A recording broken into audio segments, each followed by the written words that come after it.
Hello, my friends. Welcome to Let's Talk, produced by Wise Mindly Inc. I'm your host, Coach Shay Marville. In this space, we dive into transformative conversations that hopefully inspire you to grow, heal, and have a deeper connection to yourself and to the world around you. So, let's talk, let's connect, let's grow together.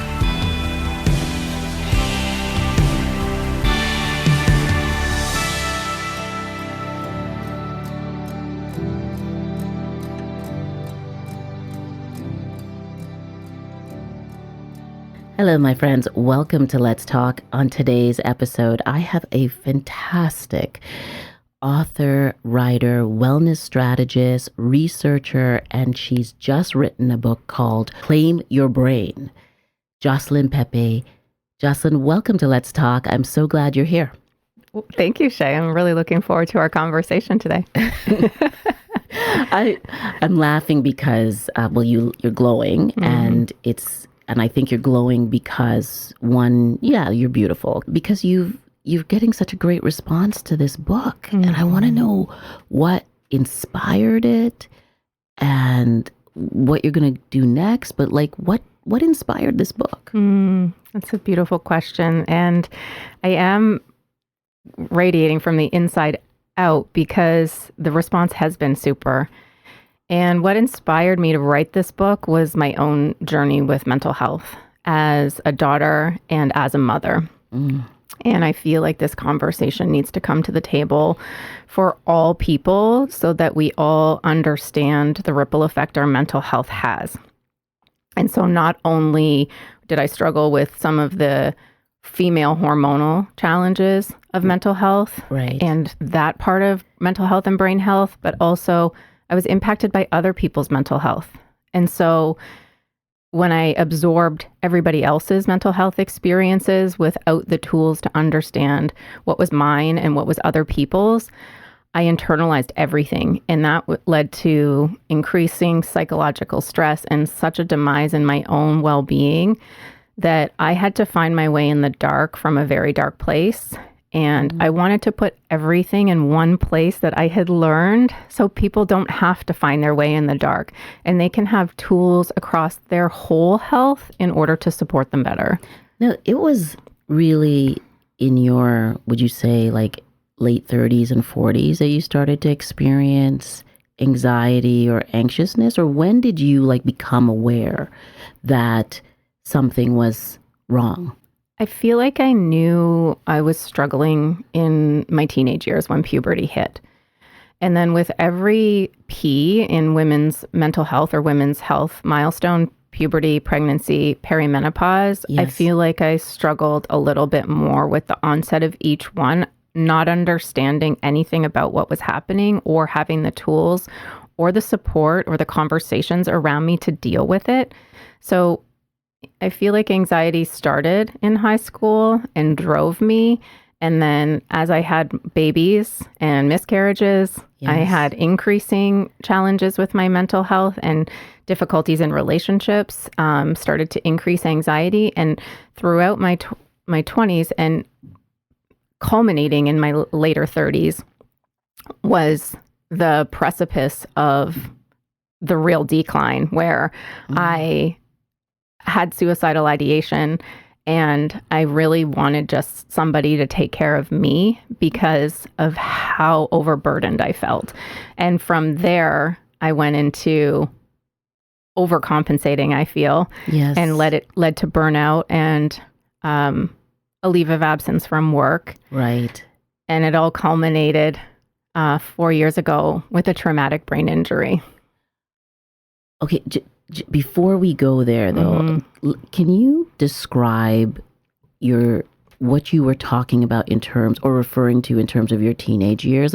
Because so many people have a hard time putting words to how they are feeling and even understanding that the anxiousness or the feeling like you're not enough or very self-conscious, I'm throwing these out there, are forms of anxiety. What was it for you? It was, for me, I feel it was probably more depression and then anxiety that I couldn't get out of a situation that I wanted out of, or I couldn't change a situation that I wanted to change. And so I used to write my parents letters, and that was my way of self-expression. And so I would write them letters to share how I was feeling. And it was really, I feel, depression that I was experiencing more so than anxiety in those years, because it was an inability to control things around me or change things that I wanted to change. How did your parents respond? Yeah, they were great. They always received my letters. And my mom actually gave me one of the letters I have written to them in my recent years as I've been going on this journey of writing the book, and how self-expressed I truly was. But I just felt nobody was listening. And that was my interpretation of the situation, because everybody around me was dealing with their own things in their own ways as best as they possibly could. Yes. But my interpretation was, nobody's listening, so I'm just going to shut myself off. Like, I'm going to shut my voice down. And that's part of the true of living true in my business, is staying true to ourselves. And I lost my voice slowly until it was totally, I felt gone.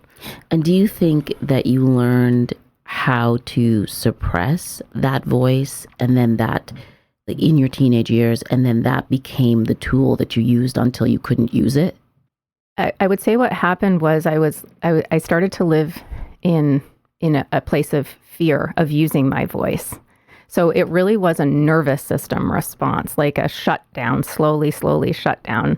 Nobody's listening to me, so I'm not going to speak up. I'm not going to speak my voice. That continued up until, fairly recently, when I embarked on this journey of reclaiming my own mental health in order to heal. And so that slow suppression came from a fear-based nervous system response, Yes. but also nobody's hearing me, so why bother talking? I'm just my coping mechanism was to become hyper independent. I don't need anybody. I'm not going to ask anybody for anything. I'm going to do it all on my own.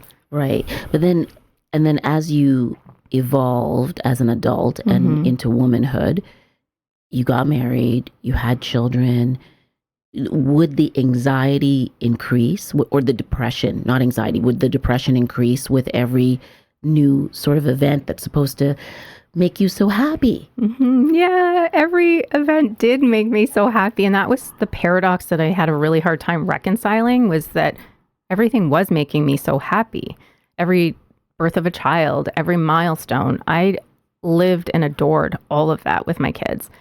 And on the inside, there was still a part that was suffering. And so the depression did increase. And actually, at that time, the anxiety also increased with the birth of every child, and just the new amount of responsibility and the lack of things that I can control with 3 kids really was challenging for me. And I remember my littlest one, even when she was probably 4, we were lying in bed and she said to me, "Mom, I can feel your anxiety." And that made my heart stop.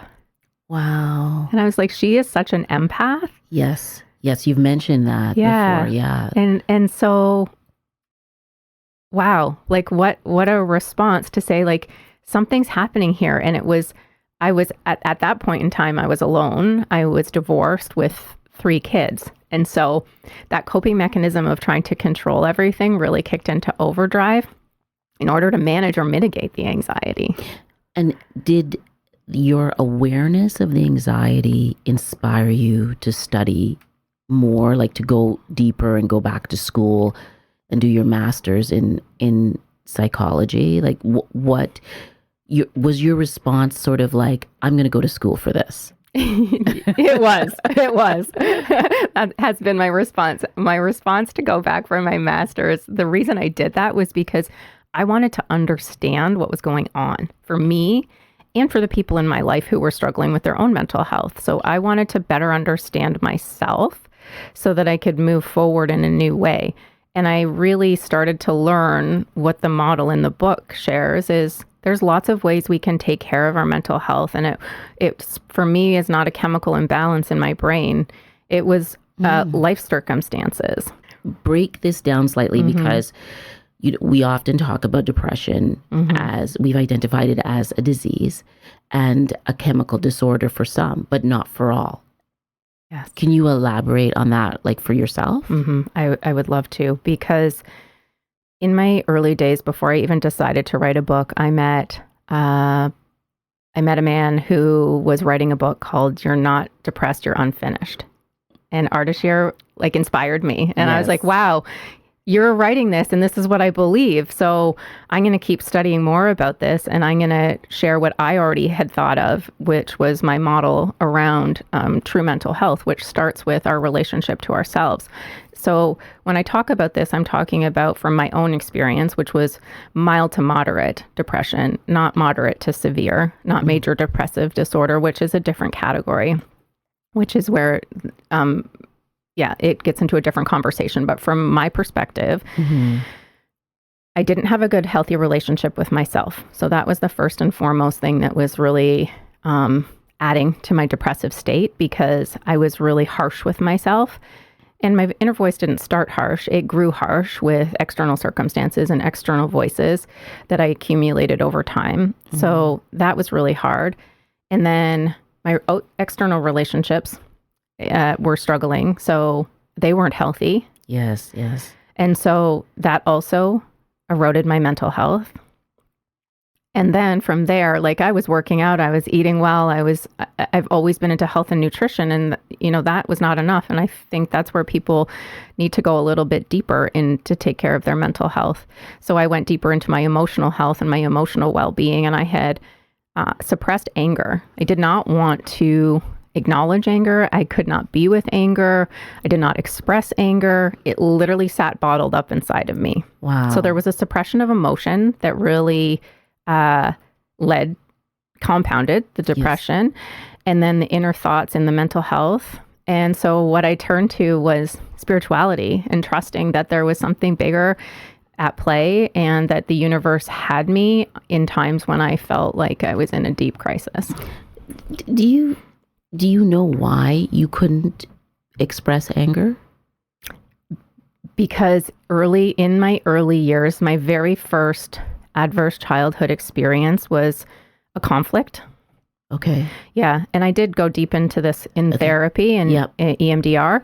It was a conflict. And from that moment, unconsciously, and this is how it happens for us, is I unconsciously suppressed anger, seeing it as something bad. And then from there, I would just internalize it. Even if I was angry, I didn't speak it. So it was just quiet. Wow. Yeah. So all that anger was sitting inside of me, and it actually turned into resentment. Yes. Yeah. It was really, really unhealthy, and a really unhealthy emotional environment that I was living in inside of myself. And then as you get older, I think one of the great revelations of midlife and your hormonal change is that you have less capacity to hold all of those things. Did you find that you couldn't keep the anger down anymore? Yes.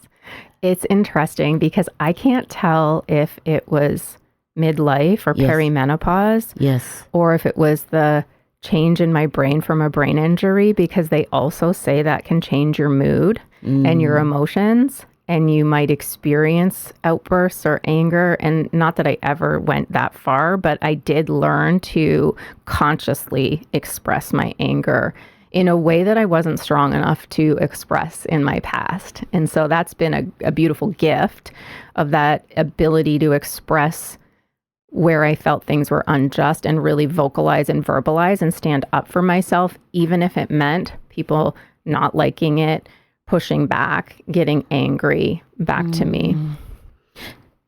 Can you tell us what happened? How did you get the brain injury? Yeah, so I'm an overachiever. That was a coping mechanism. No kidding. So it starts there. And I was training for a triathlon. So I had gotten into triathlon as a means of coping through my divorce. It was the thing I catapulted into because physical exercise, as all of the research is showing, is one of the best things for our mental health, as good as lots of different medications that are being prescribed. Yes. And so I turned to that, which had always been my way of releasing. I've always been very active and in my body, because getting into my body, so versus neck up, living up above my brain, exercise gets you neck down more somatically, right, versus living in my thoughts. So I really got into triathlon training, and it was a place of solace for me. It was a place of healing. It was a place of working through I feel emotional talking about it. Like, it was a place of working through everything. Okay. Yeah. And so I had got to a place where I was doing really well, and I was having so much fun, and it was an outlet for me, and I would be riding as the sun was rising in the morning. And so then I had elevated my training, and I had been doing short distance sprint in Olympic, and I had elevated my training to go into a half Ironman. Yeah.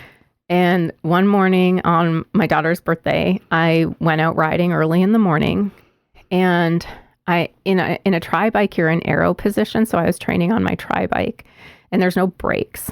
And so I trailed too close to the rider in front of me. Oh. And I think a gust of wind came up, and I immediately thought in my brain, oh my goodness, I'm going to crash. Oh God. Instantly blacked out. And I didn't wake up until I was on the ground, being immobilized by the ambulance. I don't know how long, 10 to 15 minutes later. So I was unconscious until they were immobilizing me and putting my neck in a brace. I went face first into the ground. I lost some teeth. My jaw wouldn't open. I spent years in rehab in Toronto at a TMJ clinic to get my jaw back working, multiple MRIs, physically healed. And what I had no idea of was post-concussion syndrome and the experience of having to navigate what that meant for a new way of living that I wasn't prepared for. So when you talk about midlife incapacity, it collided for me because midlife happened, but then my brain literally, halved or even less incapacity, and I had to entirely restructure the way I lived. And you had to relearn how to use. You had to learn how to use your brain. You had never. We don't think about that. But your emotions, like, were you emotional all the time, or were you still suppressing? I feel like in those years, I was probably a little bit angry because it meant the end of my training. They said, every practitioner was like, get back on your bike, go out for a run. And I couldn't run because of the banging of my brain. I got back on the bike because they said it would help me mitigate the fear. For up until last year, actually, I had PTSD going over bridges. So like the Skyways in Burlington and St. Catharines, like I couldn't drive over. I would literally want to go 20 kilometers an hour because I had this terrifying fear that I was going to drive off the edge. And it was unfounded, but it was post-concussion. I have that, and I didn't have a concussion. Yeah. I cannot go over the Skyway. I'm almost, once I drove over, and I swear my eyes were closed, which seems very, very dangerous. But aside. Yeah. No, oh my God. Wow. Mm-hmm. So what were the steps that you took? I mean, and you talk about it in the book, but like, can you talk about it a little bit? Like the steps that you had to take to relearn? Mm-hmm. Well, first of all, I had to slow down. The choice was taken away from me to go faster or go slower. I only had one speed now, and it was slow. I could choose to be with my children and drive them to their sports. I could choose to exercise. I could work. I could do one thing, and I could only do one thing for a few hours. I put my master's on hold, and then I eventually went back to it because I felt like that learning process would re-engage my brain and help with the neuroplasticity, and so I did. And that felt that felt good and meaningful for me. But now I have to be incredibly diligent with my sleep. So I think this is the gift, actually, that came from that. Most people are running around unconscious to how our brains work. And the gift I got was an increased, like incredibly heightened sensitivity to anything that was impacting my brain. So now I know how lack of sleep impacts the brain at a really deep level. Now I know what alcohol does to the brain at a really significant level because I had to stop drinking entirely. Because what I was trying to do with food, sleep, nutrition, my mental and emotional health was decrease neuroinflammation in my brain. Right. And we get neuroinflammation from lots of different things, all those things, food, lack of sleep, not being healthy. We also can get neuroinflammation from increased cortisol. So those types of things, that's what my master's thesis was on, psychological stress and neuroinflammation in the brain. And so I learned a lot more about the science of that, which encouraged me to continue on this road. So that brain sensitivity that I have now is a gift because it really acutely points me in the way that my body needs it to go. Right. And it helps you to manage your behavior, even though we are living in a culture that says, go, go, go, stay awake all night, scroll, scroll, scroll, have no attention for anything. You have to be very intentional about your intention. Yes, so intentional. And sometimes that brings me anger. I'm like, why can't I just be out there and, not be so intentional? But this has been, obviously, this is the spiritual piece. I see it as a calling. I see it as an opportunity. Definitely. It comes out in the book. I'm turning multiple points of pain in my life into a greater purpose so that we can help humanity with mental health and brain health. And if I do those unconscious things like most of us are habitually just doing in society, yes. If I operate just out of habit versus out of ritual and intention, my brain feels like it's on fire at the end of the night. And that happens to me often because I am eager. Yes. And I do want to help and I do want to live a very full capacity life. But when I do so, I have very severe repercussions around it. But you're also hungry to share. And knowing you, one would never know, like if they hadn't met you, before knowing about the accident, I would never know that you had a brain injury, So it's really fascinating because how many people are walking around with brain injuries and just trying to cope, which is part of why you wrote the book, right? Absolutely. I've heard it too. And I know it because I went through the system. I went through trying to figure it out and I found it on my own. I went to neural optometrists to reprogram my eyes because they weren't working properly together because there was damage in my occipital lobes, which damages the nerves that go into my eyes. And so physiotherapists, neural optometrists, chiropractors, alternative healers, energy workers, sitting in ceremony, like different things like that. I went through all of it. Reached out to neurologists who are there was a neurologist that I reached out to who works at Sick Kids who's using psilocybin and things with stroke in children. So educating myself in that. And that actually is where I did do a training with an organization, Numinous, about psilocybin and its effects on the brain because they talk a lot about it in mental health. And they talk about it as well in brain health and neurological health. So I did research in that regard.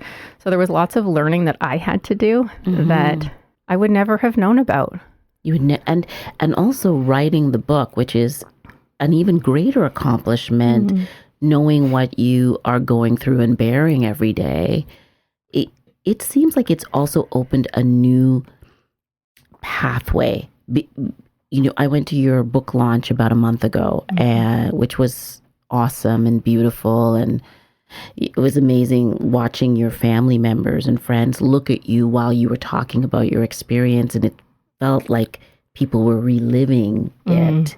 But I was thinking about the questions that you got afterwards, and then just sort of the things that I've been seeing in terms of people saying, can you come and help us, and can we talk to you about this, and like, how does it feel for you? Like, what pathways are opening up in terms of what you're seeing? So there's quite a few pathways opening up, which is really interesting. And it's so I don't know if anybody who's listening follows human design, but I do, Yes. and I'm a projector. And so that has really been like just listening to my energy and putting myself and my message out in the world and waiting for the invitation, and the invitations are starting to come. And so the book has been a tool to who I am. It's an external extension of who I am and what I believe in and how I live and what I want to share with the world, because really my mission is to help improve quality of life for humanity. And so whether it's working with organizations or book clubs or women's groups or moms groups, like there's so many. So whether it's working professionals or overwhelmed mothers or parents, lots of people are now engaging and sharing their story with me and asking for more, because people I feel are suffering in silence and feeling like they're alone. But when we talk about the loneliness epidemic, this story is meant to bring us together in community. And that's some of the feedback I've heard, is that the book is helping create a deeper dialogue and a deeper connection when people really talk about the root of what's going on for them versus superficial things. Can you just take me back by one step? Can you describe what human design is in terms of your, like, how you analyze it? From my perspective, how I interpret it, there's different types of people in the world and how we operate at our best selves. Yes. So there's, a projector is really someone who is a visionary, who shares their wisdom when asked for it, who has a presence and an aura that is opening and welcoming. There's like manifestors and generators and manifestor generators who are really like driving business, driving action. So from my perspective, the way I use it is an energy alignment or an attunement to my true self on how to be in the world. And when I don't align with that, then there's dissonance or disconnect. So it aligns for me with living true, which is True Living is the name of my business. And it aligns for me in that way, because when you live true to how your body's energy is naturally meant to operate in the world, then you create more resonance. You create, it's like organizations who work with strengths-based approaches to leadership. It's the same concept from an energetics point of view. And very holistic. Very holistic. I know, I love it. I think we should do something like and maybe do a live session around trying to understand how to project and who you are. And so what's fascinating about the work you're doing is that you connect the science, the human design piece, and the spirituality through your perspective. And you're not imposing a point of view, but you're saying, here's the process. Here are the tools that I use to think about these issues. What would you tell someone who is maybe dealing with a concussion, or someone in their family who has a concussion and feeling lonely? So, and like they're alone in the world. Like, I can't figure out how to make sense of all of this. Yes. So you're not alone. You're not alone. There's so many people unconsciously trying to navigate their way in post-concussion syndrome. And I aligned myself with the Concussion Foundation. So there's one in the US and one in North America. And I shared my story with them. And lots of athletes or people in general share their story. And there's a lot of research happening around brain health and CTE, in the hospitals. I think there's a center in Boston. And what I want people to know is that when you work through those elements of well-being in my book in a way that support your relationship to yourself, because there was an identity loss for me. So there was an identity loss. And I've had a few conversations with other cyclists who've had accidents, but it's like this outlet, this place where you like really love and thrive, and then you can't do that thing anymore. Or athletes, like hockey players. I've heard lots of athletes and football players like retiring, and then it's this loss of identity. So I felt like a huge loss of identity. So I had to redefine my purpose, and that's where it started. And so redefining my purpose in the world and how I was going to live in my life was the start, and finding a new mission that I was going to align with, followed by the mental, physical, emotional. And the spiritual piece was finding the greater reason for this. Like, why me? I could have sat in victim mode. Why me? I could have sat in anger, like, this isn't fair. And I was like, okay, thank you for the gift. Thank you for this last learning piece that I needed in order to talk about mental health and brain health. Thank you for slowing me down, because I wasn't slowing down. I wasn't listening. And so if we don't listen to the subtle messages of the universe, you will get those messages delivered louder and stronger. And my wish is for people not to have to experience the loud, strong message of putting their head and face in the side of the road, unconscious. No. To slow down. Yes. So if you don't slow down, the universe will give you a message. So for those folks out there that are struggling in post-concussion syndrome, you're not alone. And there's lots of tools that you can use that will support your new place in the world, or how you want to proceed moving forward and taking care of your health in this like very diligent and intentional way. Wow. It's beautiful. And I'm very excited about the way you talk about it. I think you're a different voice in the conversation, and we need many voices. I think also something that you're doing is you're modeling growth resilience. You know, that through trauma and tragedy, we aren't broken always or only broken, that there are all these other ways of light coming in. So thank you for this. Tell us once more, name of the book and where people can find you. Beautiful. So the name of the book is Claim Your Brain, and it's available at all major online retailers. And it is also available on our website, which is True Living, TRULIVING.ca.